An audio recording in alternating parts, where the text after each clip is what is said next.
Today we are testing out the ND filters for the Insta360 X5, and hopefully I'm going to give you the best settings, some of the things I've found out about these accessories, and some extra accessories that help you get the most out of these ND filters on the X5. It's the first 360 camera to have ND filters.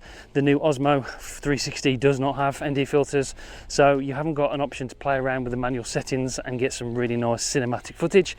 Today is one of the best days to test these because it is bright sunshine, it's not very cloudy at all, but we are going to test going into shade and out of shade and the best settings for those things.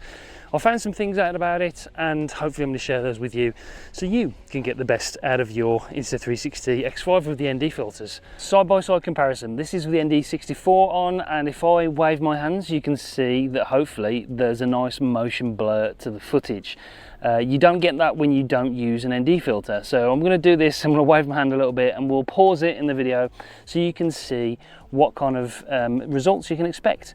Now I mean look, the image quality looks really good. There's no color casting, there's no change to the image really using ND filters, and that is a problem sometimes when you use other ND filters. Like I mentioned, this is the first 360 camera to use ND filters, so we're in new territory here, and hopefully they are doing the job they're expected to do. The camera itself does actually recognise the fact you put ND filters on straight away. It pops up with a little notification and you select which ND filter you're putting on and press confirm, and then it knows what ND filters on the camera. You can then dive into the settings and change them manually. For reference, the settings I'm using at the moment are 8K 30 frames per second. I've got the shutter speed at 1/60th of a second, and I've got my ISO on max 400. So there's a reason why I've done that, and we'll discuss that in just a second. Let's talk about some accessories that you might want to get the best out of your ND filter kit. Now, well, first of all, the ND filter kit itself, available in 16, 32 and 64. Depending on what kind of area you live, where in the world you live, what kind of scenarios you're shooting a lot of the time, may depend on which ND filter kit you go for. If it's sunny a lot of the time where you live, then look at the ND32 or the 64. Other accessories you will need, because I have noticed that the lenses are quite prone to dust, and if you get any dust on any kind of lens when it comes to a 360 camera, then you will get the image, you'll get some glare in the image, so you want to make sure the lenses are really clean before you put the lenses on, and then the ND filters want to be clean as well. So I recommend one of these cloths. Now I think the cloth does come with the ND filters, so you're going to get one of these cloths from Insta360. These are really nice quality small microfiber cloths to clean the lens first of all, and then the other accessory that I use is this sort of dust blower that you just squeeze like that, and I can do that on the lens just to get rid of any stubborn bits of dust after I've wiped it, because when you wipe it with the cloth sometimes you get some microfiber dust on there. Just blow it off like that to make sure the lens is totally clean. So I will link those two accessories down there for you to check out. As far as the Insta360 X5 goes, when I go out I've always got the mic air because it connects directly to the camera. I've always got the utility fast charging case because not only does it hold two batteries for the X5, it also has a cable here. I can charge my phone up with this if I need to. So I've got that, and in here I've also got some other goodies. I've also got the GPS remote because sometimes I use this for audio. This actually records 32-bit float audio internally, so this is a good option to have, and you can of course use it for action sports as well to transfer your GPS data in and stuff like that. But it's a good microphone as well, so I use this on its own occasionally. So I'll link all the accessories down there below, but make sure you keep the lenses clean. It's an essential thing when you're using these ND filters with the X5. Okay, so let's do the shade test. What I'm going to do, I've got the shutter speed on 1/120, it's 8K 30 frames per second, and I've got the ISO max 800. Now I think from my testing these are the settings that sort of are the perfect settings for these kind of scenarios. It's bright sunshine, but then in like most places in the world we have trees, we have shade, and people are walking like this into the shade, and the camera balances the exposure by adjusting that ISO manually. Obviously all the other settings are locked because they are on manual, and you can't change the frame rate, you can't change the shutter speed now because, you know, that's what we've done as the locked in settings. The ISO can be changed though with the camera automatically, and hopefully that's doing a good job. And we walk back out of the shade, the camera adjusts again to keep that exposure nicely balanced, and hopefully that's doing a good job. walk back through the shade, as I do a lot of the time, walking through woods and stuff like that, vlogging, then the camera hopefully is doing a good job at keeping that exposure nicely balanced for us. So yeah, I think those are the ideal settings for me. ISO max 800, because we do go in sort of slightly darker places, walking through woods and stuff. The ND are 64 because we've got this bright sunshine today.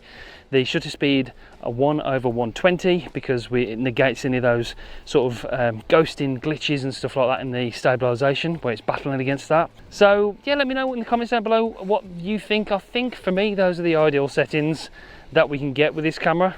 I'm of course using the Mic Air with the audio as well directly to the camera, so this is, if I can get this right and it looks good after I edit this video and we talk a little bit more about it and test it a little bit more, if this is what it's going to look like and we can get some nice cinematic footage, then this is going to be my setup going forward. So once your ND filter is on, you can go over and change your camera settings to manual from automatic. So we swipe from the right hand side of the screen across left, and you can see on the bottom there you've got auto. So if we press manual, that allows us to change our shutter speed here. So we can change the shutter speed from whatever it's on to 1/120th of a second.